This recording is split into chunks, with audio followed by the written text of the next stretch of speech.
What happens when a senator's daughter commits a hit and run, then texts her father during court asking him to fix it? I've been on this bench for 38 years, and I thought I'd seen everything. But when I put that text message on speakerphone for the entire courtroom to hear, what happened next became the most talked about moment in Providence legal history. It was a cold November evening when 24-year-old Madison Crawford was driving her BMW through downtown Providence. She struck a parked Honda Civic belonging to Maria Santos, a single mother who works double shifts at Rhode Island Hospital as a night nurse. The collision shattered the rear window and deployed safety systems. But Madison didn't stop. She didn't check for injuries. She didn't leave a note. She simply drove away, leaving Maria's only transportation destroyed. The incident was captured by security cameras, and a witness memorized her license plate. Within 2 hours, Providence police were at her door. Her blood alcohol level measured .08, exactly at the legal limit. Now, 3 weeks later, Madison Crawford walks into my courtroom like she owns the place. She's wearing a designer outfit worth more than most families' monthly income, her jewelry catching the lights with every dismissive gesture. Her attorney follows behind, carrying an expensive briefcase and an air of confidence that money and influence can make any legal problem vanish. But they're about to learn that in my courtroom, your father's Senate position means nothing when innocent lives have been endangered. Madison's entire demeanor screams entitlement and disrespect. She doesn't look remorseful about the destruction she's caused or concerned about Maria Santos and her family's suffering. Instead, she looks annoyed that she has to waste her time in what she clearly considers beneath her social status. She checks her phone constantly, scrolls through social media, and examines her manicured fingernails like this legal proceeding is just an inconvenient interruption. The prosecutor presents devastating evidence. Security footage shows Madison's BMW clearly striking Maria's Honda with considerable force. The timestamp shows she was there for 30 seconds after impact, long enough to do the right thing. Instead, she reversed and sped away. Officer Rodriguez testifies about finding Maria Santos in tears next to her destroyed vehicle. Maria works 16-hour shifts to support her daughter and elderly mother. The Honda wasn't just transportation, it was her lifeline to work, school, everything that mattered in her carefully constructed life. When I ask Madison if she has anything to say about the damage she's caused, her response chills everyone in the courtroom. She shrugs and suggests that insurance should cover everything, as if the trauma and inconvenience she's caused to Maria's family is just a minor paperwork issue. She mentions that her father deals with these kinds of situations all the time, implying that political connections can solve problems that money can't. That's when I notice her phone buzzing insistently in her lap. Instead of ignoring it like any reasonable person would do during court proceedings, Madison actually glances at the screen.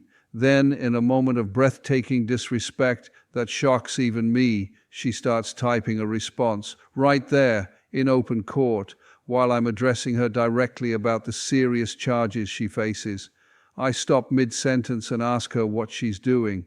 Madison looks up with the kind of casual arrogance that comes from a lifetime of privilege and explains that she's just updating her father on the situation. She says it like it's the most natural thing in the world, as if my courtroom is her personal waiting room and the legal proceedings are just background noise to her family communications. The entire gallery gasps. Even her expensive attorney looks horrified. Using your phone during court proceedings is contempt, but texting your senator father for help during your criminal hearing crosses into territory I've never encountered before. I inform Madison that she's just committed contempt of court, but she doesn't seem to understand the gravity of what she's done. Then she makes a decision that changes everything. Instead of apologizing, instead of putting her phone away, Madison tells me that her father wants to speak with me directly. She actually suggests that I should take a call from Senator Crawford right now during her hearing to discuss her case.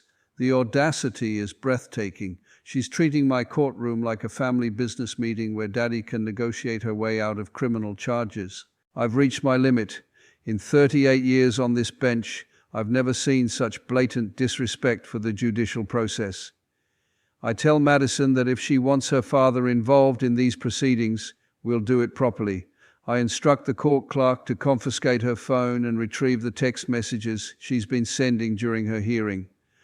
What we discover on that phone reveals the shocking depths of Madison's entitlement and her family's approach to accountability. Her text messages to her father read like a shopping list of political favors.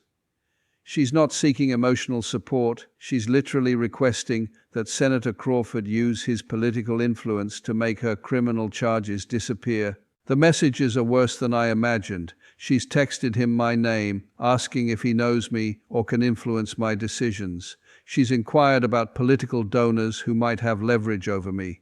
She's treating this criminal proceeding like a minor inconvenience that Daddy's political network can eliminate. But the most damaging text is her latest one, sent moments before I confiscated the phone. Madison complains about wasting time with some old judge who doesn't understand that her family has more important matters than dealing with a simple car accident. Most shockingly, she refers to Maria Santos as just some woman who should be grateful for insurance money. The courtroom falls completely silent as I read these messages aloud. The gallery, filled with working families from Providence who understand the value of hard work and personal responsibility, reacts with visible anger. Maria Santos, sitting quietly in the third row, wipes tears from her eyes as she hears herself reduced to just some woman in Madison's casual dismissal of the trauma she's endured. Madison's attorney frantically tries to object, claiming the text messages are private communication, but private communication sent during court proceedings while facing criminal charges becomes evidence of character and contempt. These messages show Madison's true feelings about the legal process, about her victims, and about her belief that her father's political position should exempt her from consequences. Then I do something I've never done before in my career. I decide to call Senator Crawford myself, right here in open court, with the entire proceeding on the record. If Madison wants her father involved in her legal troubles, if she believes his political influence should affect the outcome of her case, then let's have that conversation publicly, where everyone can hear exactly what kind of man Senator Crawford really is.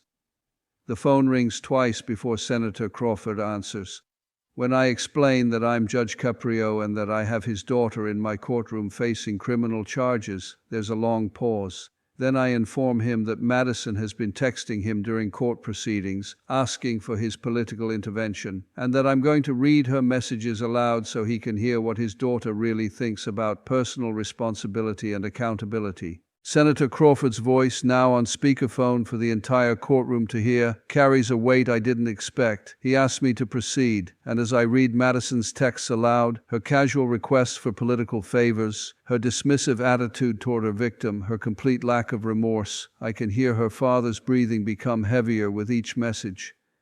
When I finish reading, Senator Crawford asks to address his daughter directly.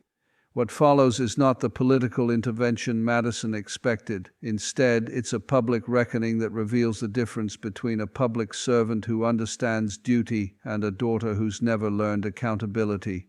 Senator Crawford apologizes to me, to Maria Santos, and to everyone in the courtroom for his daughter's behavior. He explains that Madison's actions and attitudes don't represent the values he's tried to teach her or the principles he's sworn to uphold in public service. But then Senator Crawford says something that stuns everyone, including Madison. He tells me that whatever sentence I deem appropriate, I have his complete support. He explains that he spent his career fighting for justice and equality, and he cannot ask for special treatment for his daughter when he's demanded accountability from everyone else.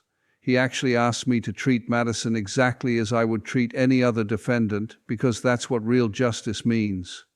The transformation in Madison's face is immediate and devastating. The casual arrogance disappears, replaced by shock and panic.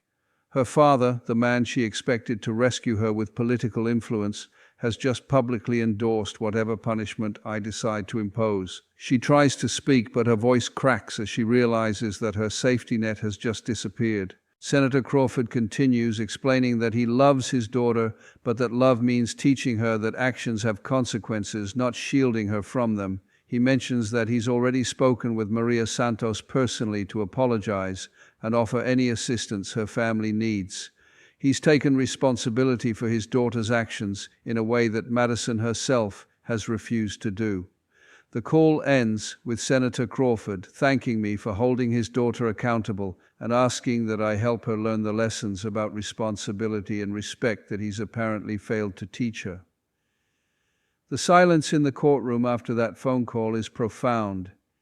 Madison sits alone at the defendant's table, completely exposed, her expected political rescue having backfired spectacularly. Now I face the task of sentencing a young woman whose own father has just asked me to teach her the accountability he couldn't. The evidence is clear.